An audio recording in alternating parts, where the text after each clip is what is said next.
Welcome to NS TV.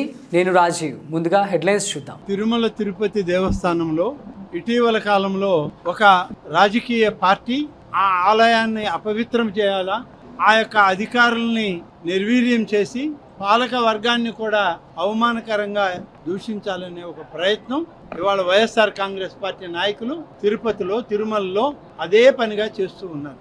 ఏదైనా ఒక మంచి కార్యక్రమం వస్తే దాన్ని అడ్డుకునే ప్రయత్నమే కానీ ఇంకా బాగా చేయండి లేదా ఈ విధంగా చేయండి, ఇంకా మెరుగైన భక్తులకి మెరుగైన సేవలు వస్తాయని మాత్రం వాళ్ళు చెప్పరు.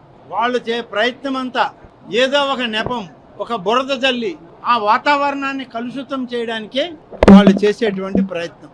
బ్రహ్మోత్సవాల సమయంలో ఒక రకమైన నిందలు వేశారు, ముక్కోటి ఏకాదశి నాడు మరొక రకంగా, నిన్న అందరికీ ఆరాధ్యుడైనటువంటి కోదండరామస్వామి కళ్యాణం గతంలో ఎన్నడూ లేనటువంటి విధంగా ఒంటిమిట్టలో చేస్తూ ఉంటే ఈ యొక్క గోశాల గురించి మాట్లాడడం, ఇవన్నీ చూస్తూ ఉంటే ఏమర్థమవుతుందంటే వైఎస్ఆర్ కాంగ్రెస్ పార్టీ నాయకులకు ఈ ప్రభుత్వం మీద, ముఖ్యమంత్రి గారి మీద నిందలు మోపడమే ఒక లక్ష్యంగా పెట్టుకున్నారు. దానివల్ల ఫలితాలు ఏమి లేవు. నిన్ననే మా పార్టీ కాదు, మాకు ఎలాంటి అలయన్సులు లేవు, సిపిఐ పార్టీ జాతీయ నాయకులు నారాయణ గారు గోశాలకు వెళ్ళారు. వారు ఏం చెప్పారు మీరు అందరూ విన్నారు.